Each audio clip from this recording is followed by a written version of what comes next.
Right, grade 12. The next topic that we're going to look at in chapter 10 is regional development. Again, I just want to take you to your exam guideline. You'll see for regional development, it says outline the aims of regional development. Okay, so it's just, again, short questions. All right, the objectives. This is basically the aims. All right, so the guideline asks for the aims. So we're going to do slightly more so that you just have an understanding of what regional development is. Because although it's not on the guideline, sometimes they do ask the definition of regional development in a data response question, or they can also use it in the section A questions. Okay, so what is regional development? Okay, you have your definition there. It refers to any policies aimed at increasing the economic livelihood of specific regions or areas. Now, if you look at our country, you will find that some areas in our country is highly developed and other areas in the country is very underdeveloped.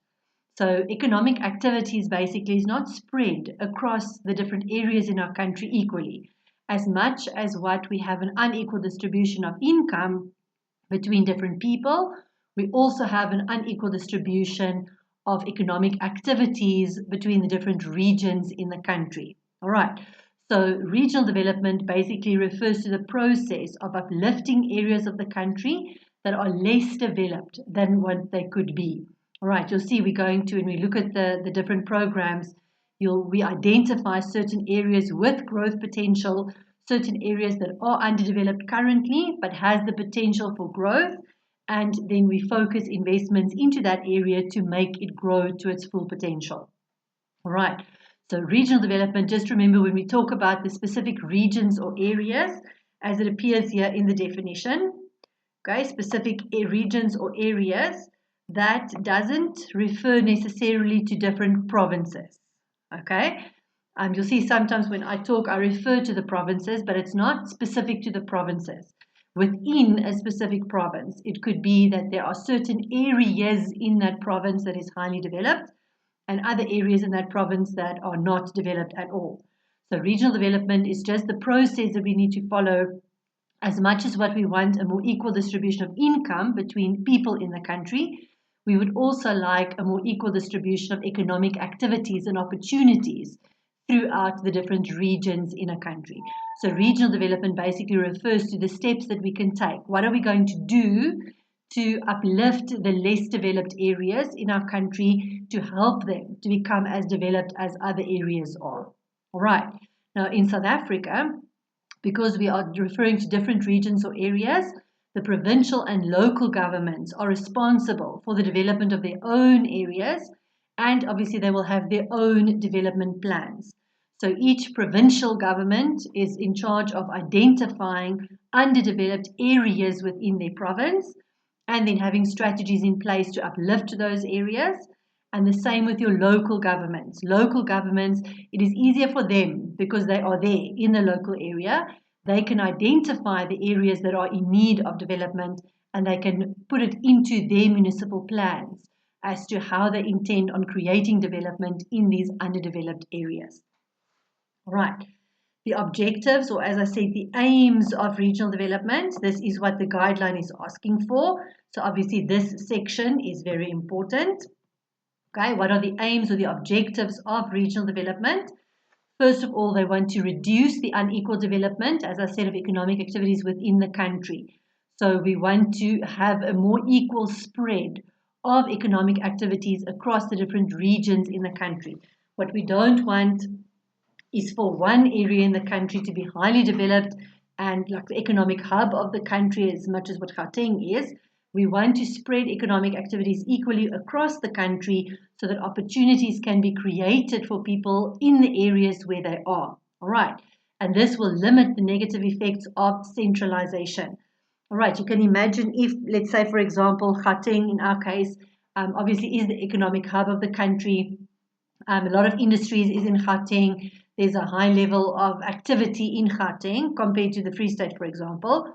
Now, one of the negative effects of that is that people obviously move away from the underdeveloped areas into the developed areas because they are hoping to find a job. All right, so if we decentralize instead, So we spread economic activities across the different areas in the country. There would be no need for people to move into our hub areas to find jobs. We are basically creating jobs for people there where the people are. All right. So we don't want to centralize economic activities. We don't want everything to happen in one area. We spread economic activities among the different areas so that we decentralize economic activities. Okay, the second objective is to stimulate development in our poorer areas. Obviously, the idea is that not that we drag down the highly developed areas. The idea is that we uplift our developing areas so that they can reach high levels of development as well. So we need to identify the poorer areas, the areas with a high level of poverty, high level of unemployment. Obviously, because there's low economic activities happening there, there isn't businesses there for people to work at.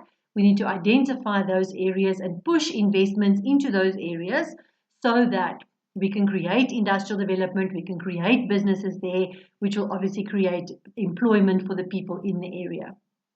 The third objective is to coordinate the implementation of our national and regional industrial policies. As I said, in terms of regional development, each province and each local government will have their own plans that they're going to implement in their province and in their local municipality. But obviously, whatever they do needs to be coordinated with national policy. So nothing that they do on a provincial or a local level can go against the national policies. So if the national policy aims at creating industrial development, that is what the regional and the local policies should be doing as well. Very important. We also want to prevent new imbalances from emerging. We are trying to create a more equal distribution of economic activities over the country, through the different areas of the country. So the problem is that we mustn't now go and identify one underdeveloped area and put like billions of investments into that area and create a new form of centralization. All right, we don't want new imbalances from emerging. We don't want the underdeveloped area now to become this highly developed area and then there's still other areas that are underdeveloped. We want an equal distribution of economic activities.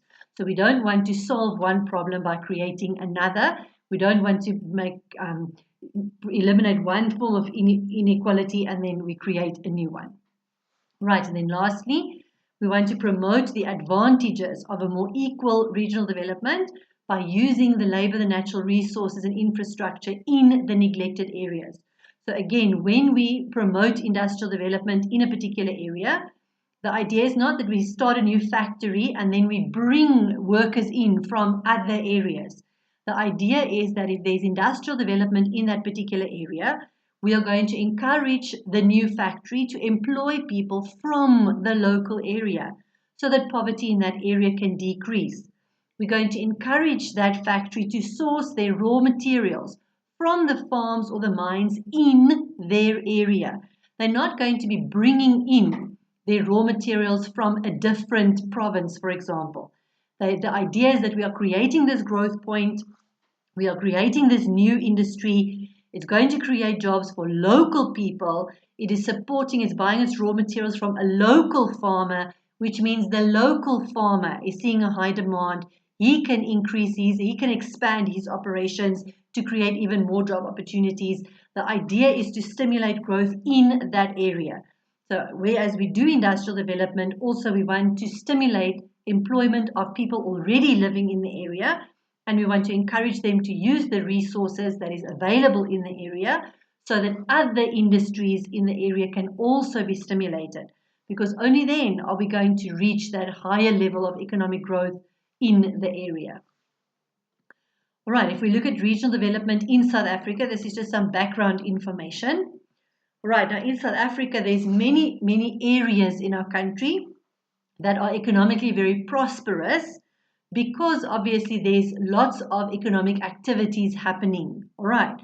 For example, the examples here in Gauteng, we do have gold mining. Okay, the reason why Gauteng is as advanced and as developed as what it is because when gold was discovered in the 1800s, it was discovered in Gauteng, where we are on the West Rand. Right, so obviously it just has been developing for many more years than other areas. The Gauteng area basically developed as a result of the minerals that was found here. So it started developing long before other areas in the country. Okay, the car manufacturing industry, that'll be in PE. Okay, Port Elizabeth is London, the Eastern Cape area. And then the medium to heavy manufacturing, that is in the Cape Town Metropole and the Western Cape, the area surrounding the Cape Town Harbour. All right. Now, when we look at the spread of economic activities in South Africa, an estimated 80% of the country's GDP is produced in the 4 main industrialized areas, metropolitan areas. So 80% of the country's total production is happening in 4 industrialized areas.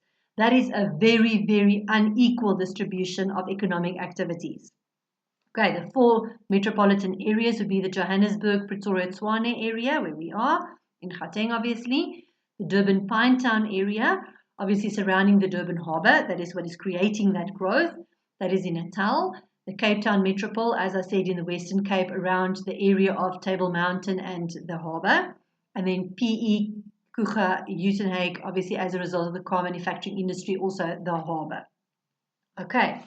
Now, the reasons for the unequal geographical distribution in South Africa specifically is, first of all, the unequal spending on regional development by the previous government. Okay, so the previous government, pre-94, obviously their policy was centralization. So they basically created industrial hotspots. They pushed a lot of money into certain areas of the country, obviously these 4 metropolitan areas. So they deliberately basically created these industrial hotspots when factories were being opened, when businesses were being opened. They encouraged it in the 4 metropolitan areas. So it's as a result of the policy of the previous government.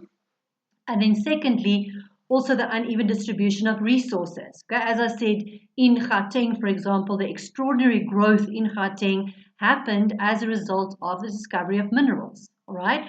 So we have the minerals, other provinces might not. Okay? So it depends on what natural resources are available in the different areas.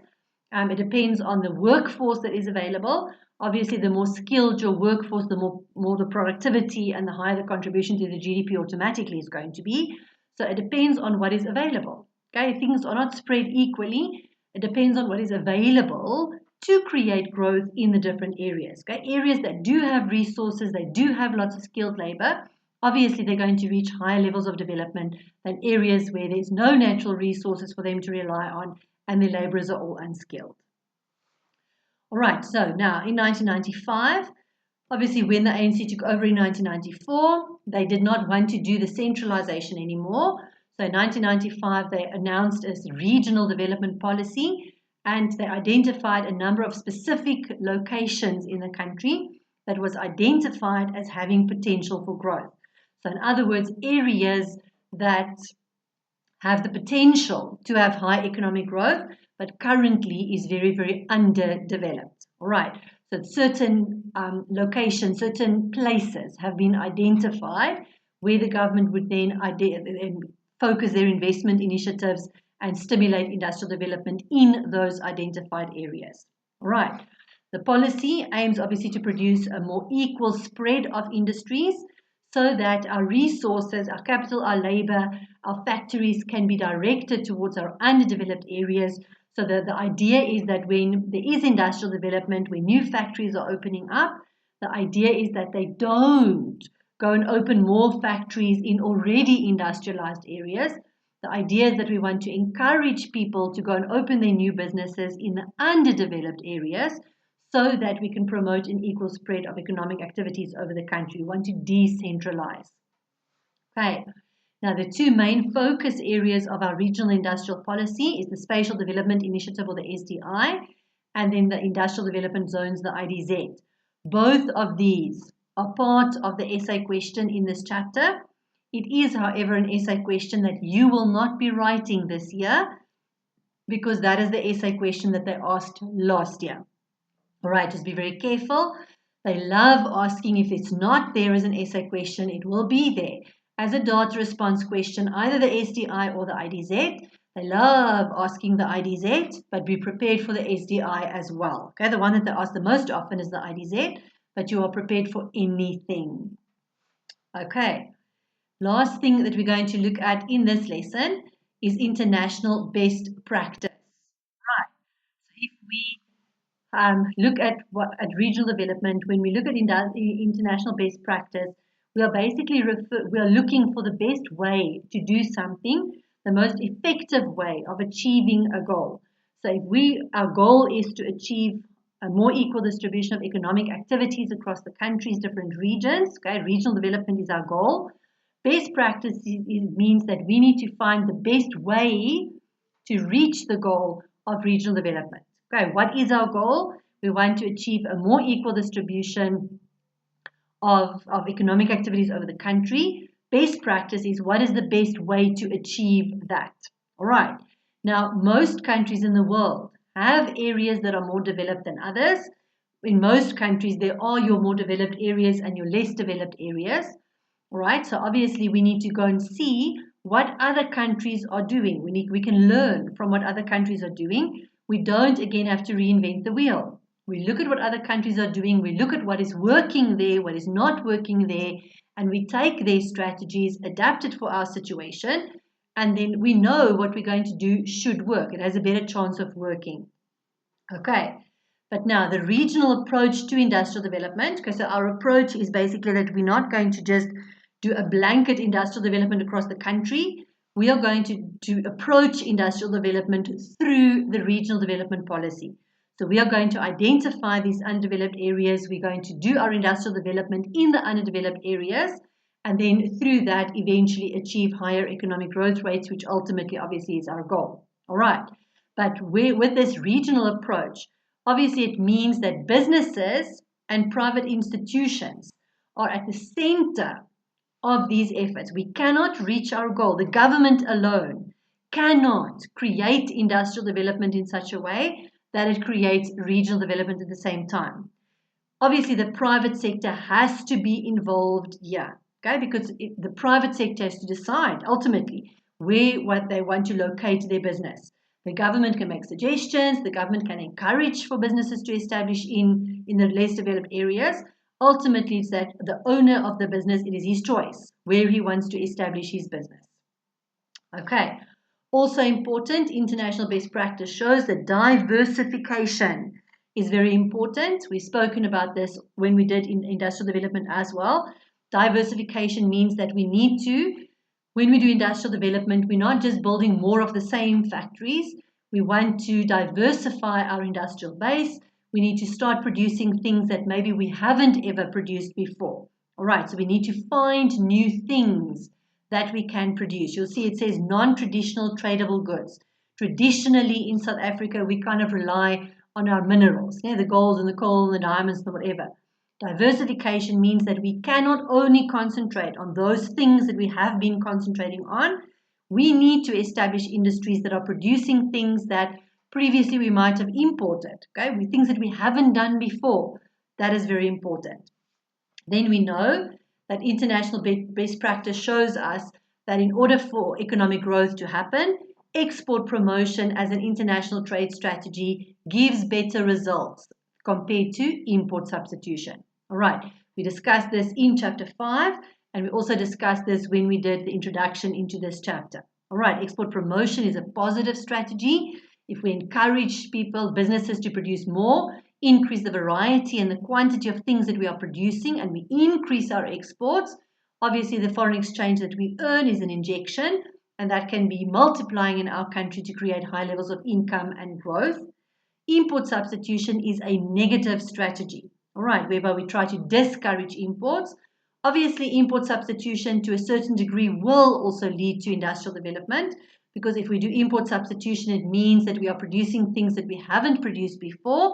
So obviously it means that new industries will be established, but traditionally, internationally, we just look at the statistics, and countries that focus more on export promotion and less on import substitution just seems to be doing better. All right, then the highest level of economic development is only possible. Obviously, we have to take into account specific constraints that holds back the development of that country, rather than focusing on a one-size-fits-all. Basically, what I said was, we look at international best practice. We look at what other countries have done. We look at their strategies. But we can never take their strategy and implement it as it is in our country, because it's not a one-size-fits-all kind of thing. We have to take their strategy, we have to adapt the strategies as it is approached in other countries. We have to adapt it for our specific situation, our labor force, our financial situation, our climatic conditions, whatever. Okay, whatever strategies they're using in other countries, we can use them, but we have to adapt them to suit our specific situation. Okay, the fact that our workers are unskilled, in other countries they might be skilled, for example. Right, and then industrial policy, obviously, it also needs to keep in mind contemporary trends in world economics. Okay, so obviously we need to know what's happening out there, okay, in other countries, as well as the implications of trade agreements. All right, you'll remember in chapter 5 we spoke about the trade agreements. If we have a free trade area agreement with another country, we agree that imports and exports will move freely between the two countries. We can't have an industrial policy that will go against the trade agreements that we have already signed.